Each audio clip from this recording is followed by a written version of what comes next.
What's up, guys? So, I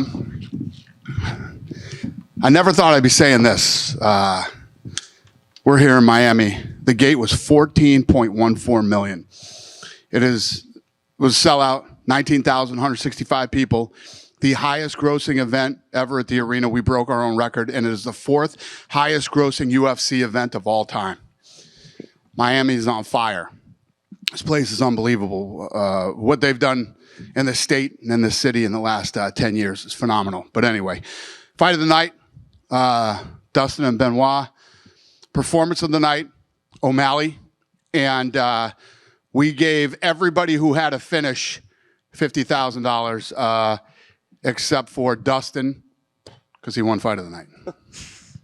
So we still got. Talk to me. All right.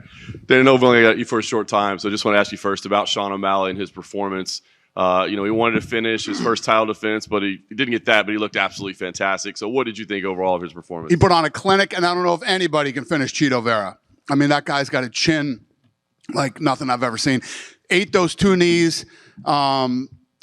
Big shots all night. I mean, everybody knows the power that O'Malley has.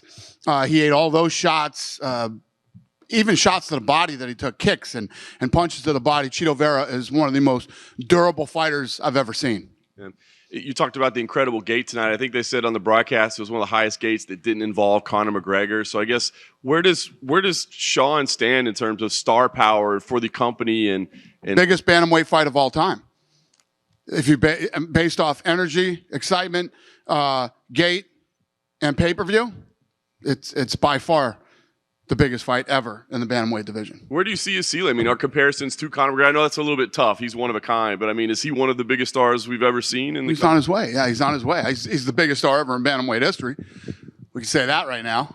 Definitely. What do you make of these call-outs of Ilia Topuria? I mean, is that something that you're even considering right now, or is it too soon to be talking about moving divisions? Well, it's not Tuesday yet. On Tuesday, maybe we can talk about moving divisions. Yeah, I don't know about moving divisions. Yeah. You know how I feel about that. I mean, even Topuria was talking about not fighting anybody in the division after just winning the title. Yeah. That's crazy talk. I want to ask you about Dustin Poirier as well. Obviously, future Hall of Famer, legend, fight of the night. I mean, what did you think of his performance and him at this point in his career? These are the kind of fights, when you talk about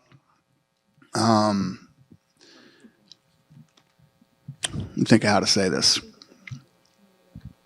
The fight that he took tonight with Benoit. I mean, everybody when the talk first started, and everybody was like, "Ooh, this is a bad fight for Poirier."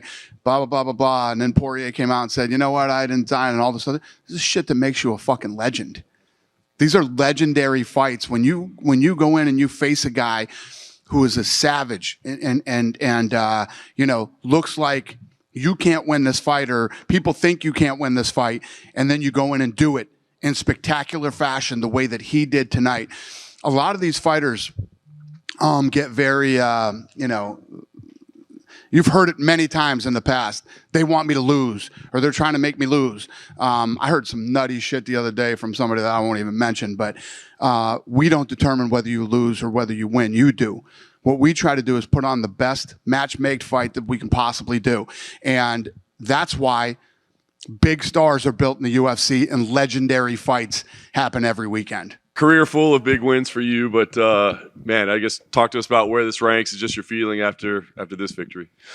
Before I answer the question, if Brennan gets purple shorts, I got to get floral. First things first.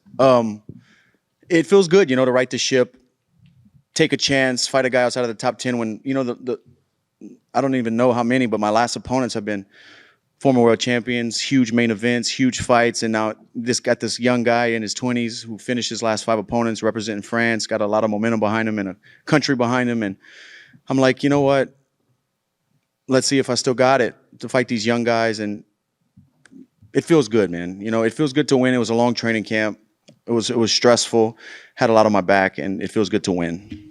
I know you said you were prepared for this to be a battle and knew it would be. It seemed like it was early on. I guess, how difficult were the opening round, and was it different than you expected it would be? No, I thought he was going to want to grapple. I really did. I was surprised at his punching power. in the moment in there, I didn't feel like he was a big puncher. He looked like a big guy, and he's finished guys on the feet. I mean, he's finished all of his wins, but I thought he was going to be a bigger puncher. When he was landing those shots, they weren't that much knockdown power behind him. But I was surprised by his strength. He was pretty strong. Yeah. It seemed like in the second round, maybe there was a moment you thought maybe I don't always have to jump the gilly. Nope. I never thought that once. Because it looked like it was there. You're like, maybe we should keep it on the feet. I'm having some success with my hands. Yeah. Another thing, too, like I thought he was going to be a little bit – he was physically strong, but I thought technically – I know he comes from a judo background. I thought his hips and his grip strength was going to be better against the fence. I took myself down every time. You know, when I was on the mat, it was because I jumped guillotines. And you miss all the ones you don't jump, first of all. But I thought he was going to be a little bit tougher with the takedowns against the fence. Sean, congratulations on the victory. I know you didn't necessarily get the finish you wanted, but it was a pretty incredible performance overall. So I'm sure you'll break it down afterwards. But as you sit there, how do you feel about the way you performed tonight? Yeah, something about not getting the finish that just doesn't sit right with me. It's just like, fuck. But I also haven't watched it, obviously.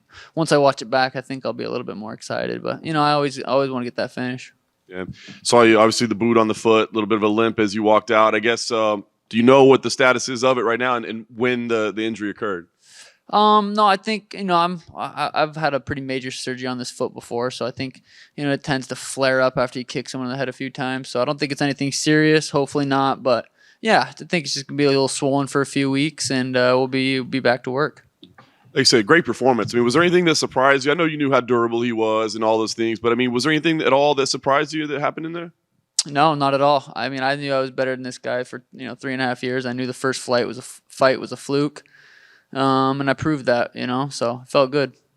At the end of the fight, you kind of sat down against the cage. I was curious if that was physical because of the foot or if there was something emotional or just exhaustion after 25 minutes. What was going on there? Fuck, just hit me with a nice body shot. Tim told me, like, don't sit. You don't need to. You're winning the fight. You don't need to sit there. But I wanted that finish so bad. I thought I could sit in the pocket and fucking trade. And he hit me with a nice body shot, and I just was like, all right, he whooped his ass. I'm gonna sit down and chillax for a little bit. Fair enough. Last thing for me, I mean, you said it in the cage. You'd like to see you lose to Poirier. He's a scary guy. It'd be fun. But you said, hey, Merab, if that's the fight everybody wants, we'll do that one too. So how do you make that decision? How do you allow that choice to be made? It's nice having options. It's hard to make a decision right after the fight. We'll see, how it plays out. Talk to the UFC, talk to Hunter, Dana, and, we'll see what happens.